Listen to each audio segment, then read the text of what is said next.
All right, let me quickly cut across to some perspectives. Our panelists joining us, Pinak Ranjan Chakravarti, former Secretary, Ministry of External Affairs, Government of India. Pinak, thank you very much for speaking to India today. What we see unfolding in Pakistan, really no surprises. This was a twist that was expected. That's what many political analysts say, that Imran Khan would come up with a trick or two right towards the end. And just as expected, you had the assembly almost shunning the united opposition, despite them having overwhelming numbers, and dissolving the assembly. Now, the united opposition marching to the Supreme Court of Pakistan. How would you look at this at a time when even the Pakistan army, which usually is so entrenched in the politics of their country, now distancing themselves? Well, I think it was a very well-scripted plan. I mean, not well, but a scripted plan that this is what they are going to do. Primarily because Imran Khan's ego couldn't take the hit of a no-confidence vote on the floor of the House. So people would think that he's lost the confidence of the assembly and it will send a wrong message to the people, etc. So, and it might impact on his, future prospects in elections.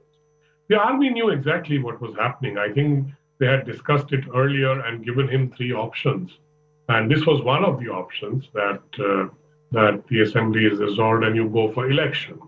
So, but he continued this drama till the end, posturing about the last ball not having been played. But basically, he didn't even turn up to play. So that is the point that everybody is now making.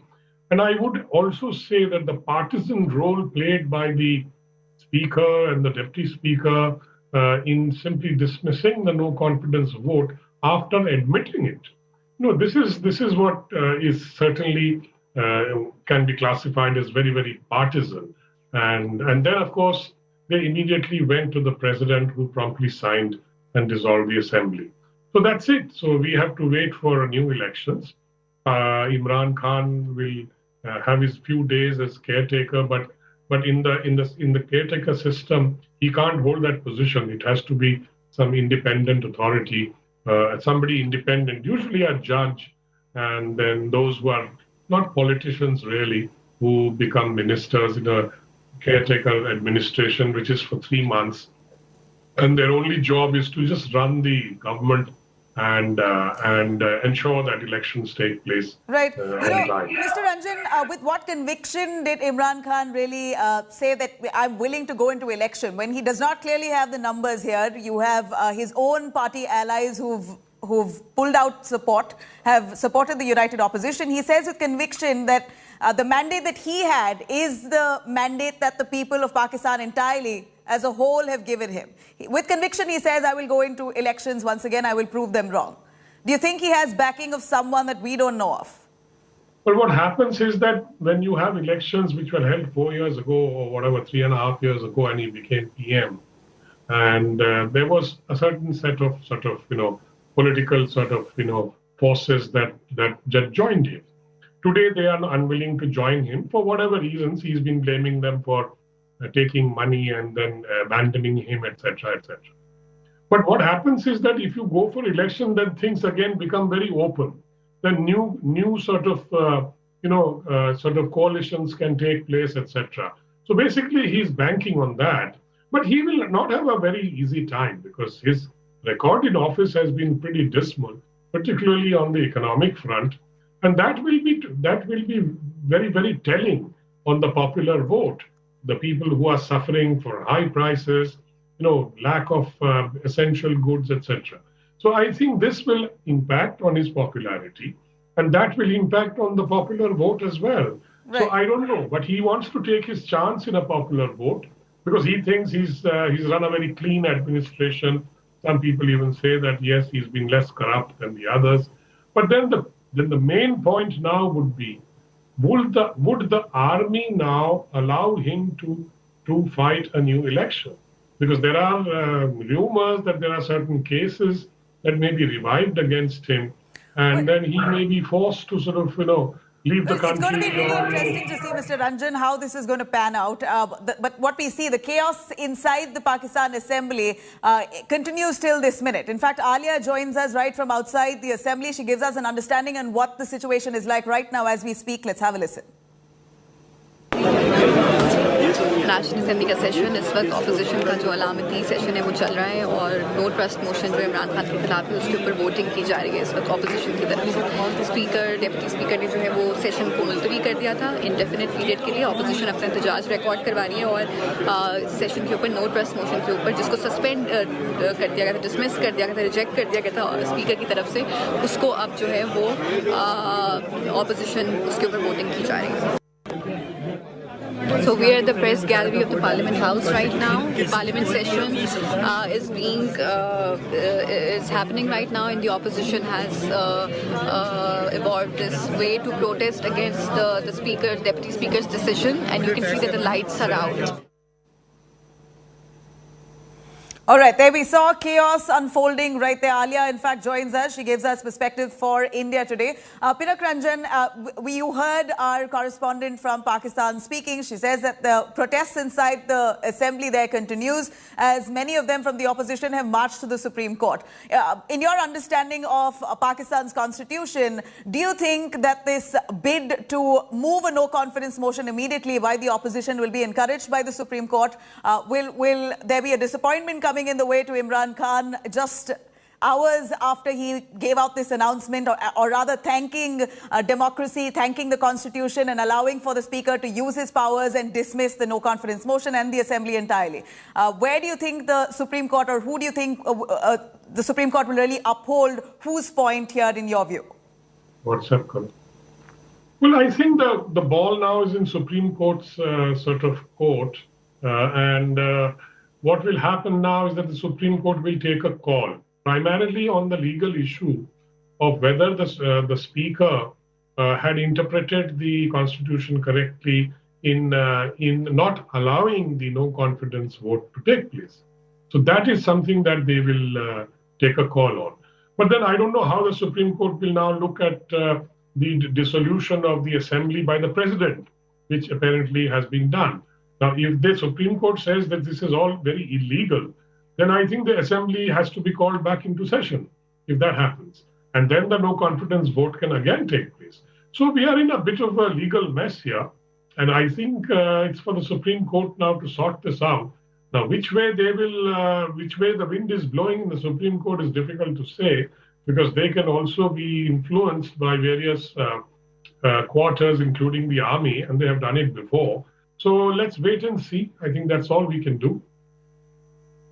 Mr. Ranjan, do stay with us. Let me quickly cut across to Meher Trar, author and journalist, joining us for some more perspectives on that. Meher, what we saw happening today was an absolute surprise to us. Of course, it is their internal matter, has nothing to do with India, but India keenly watching with Imran Khan himself coming out and thanking the speaker to use his powers and dismiss the assembly, almost superseding what the constitution provides as options for the opposition and those political parties there who believe that Imran Khan has lost trust, he's lost faith among his own party members, and he should be voted out.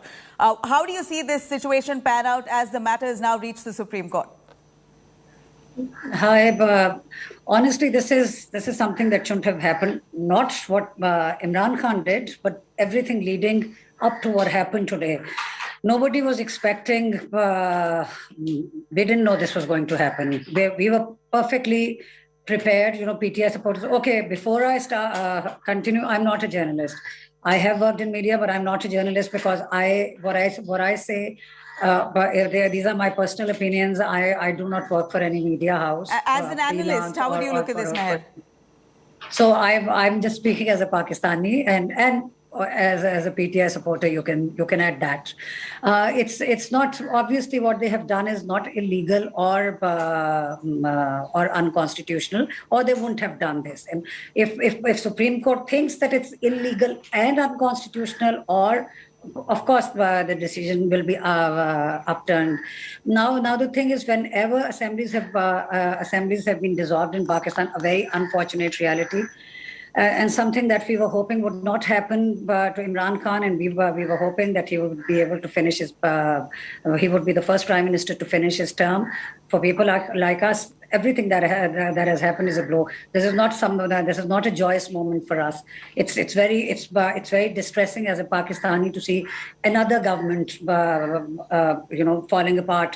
But Meher, you don't have the numbers. As per what the numbers say, you're at bare minimum. You don't have the numbers, and as per what your constitution provides, the opposition well have the right and are within their right to ask for a no-confidence motion. You have been toying with the idea, since you call yourself a PTI supporter, you all have been toying with the idea for a while now, saying we will face the trust vote, and right when the moment arrives, you have Imran Khan backing off. What happened? No. That's the thing. A vote of no confidence is absolutely constitutional. It's legal. Now, what has happened in Pakistan is maybe you people see bits and pieces. You hear bits and pieces. We're going exactly with what has happened in your assembly today. Yes, I'm coming to that. Now, a prime minister who is not facing any allegation of corruption or misuse of power. Yes, there is inflation in Pakistan, but our government is constantly trying to bring things under control. Now you get up and say, oh, we don't want you to, we don't want your government to work because our governments weren't allowed to work. We will not allow you to finish your term. Okay, they're not saying it in these words, but we know people who have condemned martial laws, people who have condemned dissolutions of assemblies, people who have condemned dismissals of prime ministers. We have been saying this for a long time. I would have been saying the exact same thing if you had called me here and the prime minister trying to fight for his seat was Nawaz Sharif or Benazir Bhutto Sahiba. May she rest in peace. It's not, they have the numbers. How they got the numbers, the whole of Pakistan is aware of that. Why don't you give us an understanding and enlighten that piece of information for us? Why do you think you've lost support from your own allies, starting with MQM, your biggest ally, to a few others who've now managed to join hands with the united opposition? Have they all been bought in your view? No. People are not bought. MQM has said they don't even want any ministry. They have been making these deals with PPP. PPP and MQM, they've been doing it for decades. We are all aware of that. MQM is known for making these deals whenever it suits them. It's maybe what PPP and PDM. Okay, let's use the word PDM. Had to offer them was better than what Imran Khan, the Prime Minister, or Imran Khan's government was ready to do for them. One of Imran Khan's best performing ministers is Farooq Naseem. Farooq Naseem is from MQM. He was Pakistan's law minister until like 2-3 days ago. He has done so much brilliant work for the law in Pakistan that things will be simply magnificent for people who go to courts, who want justice. He has done a lot of work. You should have seen his face that day. Of course, he resigned. He resigned from the cabinet. He has left. But he didn't have a word. If there was a genuine complaint, the person who was working with the Prime Minister for 4 years would have come on camera and said, yes, he's a terrible Prime Minister. I don't want to work with him. Nobody has anything substantial to say about Imran Khan because it is not about Imran Khan. It is about the other parties who have been a victim of the system. PMLN did this to Benazir Bhutto in 1989, November 1989, a year after her, 11 years after her first government. She was 35 years old when she became the Prime Minister of Pakistan. Next November, Nawaz Sharif, whose alliance was called Islami Jamhuri Ittihad at that time, brought a motion of no confidence against her, and she managed to defeat it. But there are a lot of stories about that, how MNAs were bought, how they were kept in certain places. We are very happy that Imran Khan and his party, they have not tried to buy anyone. They have not tried to do anything illegal. You may say all of that, Meher. While you may say all of that, you have the opposition constantly harping on the fact that your economy is a disaster right now, all thanks to Imran Khan. You have allegations that you're facing. You said there are no allegations of corruption, but allegations of misappropriation of foreign funding. he could face arrest. That's the allegation again by the opposition, saying that the moment he's voted out, he could possibly flee the country, he could face arrest. That's the narrative that's being built up. How are you going to counter that? And isn't it too last moment for you to say that these are just allegations, I'm just being maligned? Shouldn't there have been damage control much earlier on? I live here. I live here. I'm in my 50s. I've been following politics since I was a little girl. I was one of those crazy people. My mother was a PPP Bhutto supporter. So we've been watching this. My Mamu won the election in 1977. I still remember that election. I was in elementary school and I remember Bhutto's assassination. So we have seen all these things. We know how these things work. That is the thing. They do not have anything against Imran Khan. They cannot say that he doesn't work, that he doesn't. Yes, his policies. But Narendra Modi is an extremely popular prime minister. There may be millions of people who disagree with his policies or who may think he's not doing a great job for India. But that's their perspective. Reality is reality. Shari Rahman, who's PPP's Pakistan People's Party Narendra Modi has the numbers. Actually, Narendra Modi has the numbers. Our economy speaks for itself. Our country speaks for itself. Yes, he has the support overwhelmingly. I was coming to that. Imran Khan doesn't. I was coming to that. There's a huge difference there. To that. Imran Khan and your party does not have the numbers. What are you holding on to? Really, what's the conviction you have that you all will manage to come back to power in case there's an election in due course? Imran Khan has the numbers. Imran Khan has 155 members in National Assembly, while the second party, the second highest party, has 84 votes. Yes, they have managed to cobble an alliance. Everybody in Pakistan is aware of how that has happened. We have all seen that there is no uprising against Imran Khan in any constituency of any of these people who have suddenly become these, their consciences have been jolted, and they are standing up against Imran Khan. If you talk to them, they do not even know what to say other than, oh, हमारे ये issues थे और हमारे वो issues उन्होंने सुने नहीं, तो हमारे इलाके में ये काम नहीं हुआ और वो काम नहीं हुआ. They have nothing to say. I used Prime Minister Modi's example because no matter how popular a Prime Minister is, there are millions of people in any country who would not be with that Prime Minister despite the numbers. Now, Shari Rahman, PPP Vice President, I think she accidentally tweeted it. She didn't know what she was doing. She posted a tweet that there were that the number of jobs that were created in 2008 to 2013, their party's government, then from 2013 to 2018, Nawaz Sharif's government, and now in the 3.5 years of Imran Khan's government, people could not stop. Okay, they shouldn't have trolled her, but they trolled her for hours because that tragedy showed that a PTI government's performance would have been much better than the last two governments. What I'm trying to say is, yes, things are not good. Things are not good in many countries. There is inflation. But you've been pushed to the brink for Imran Khan to be ideally resigning on moral grounds, considering you all don't have the numbers. But it's great you all still have the conviction, and that's what a party does, always instills confidence in your own party members and the Prime Minister. And we see that happening. Just in the nick of time, when the no confidence motion was about to happen, when Imran Khan agreed to face this trust vote, why did he pull back? Do you believe that maybe y'all realized a little too late that you may not have the numbers? What was the reason to agree for it first and then go back on it? No. Imran Khan is doing everything he's supposed to. They convened, what is it called, a session of the National Assembly. They are doing everything by the book. Now, when a Prime Minister knows that he has not done anything that merits his being ousted of his position. In that case, shouldn't there be a situation where he gracefully steps down and enters another? Why? He's doing exactly the same thing. Assemblies are dissolved. They wanted PMLN, Nawaz Sharif's So the same request was made by the United Opposition to dissolve the assembly much earlier on. Why didn't you get down to doing it then? You all insisted you all wanted to enter a no confidence motion. Then when you all had to face the situation, you all backtracked. So this oscillating behavior from the party itself, Imran Khan's There is no oscillating behavior. It happened in a month. All of this has happened in a month.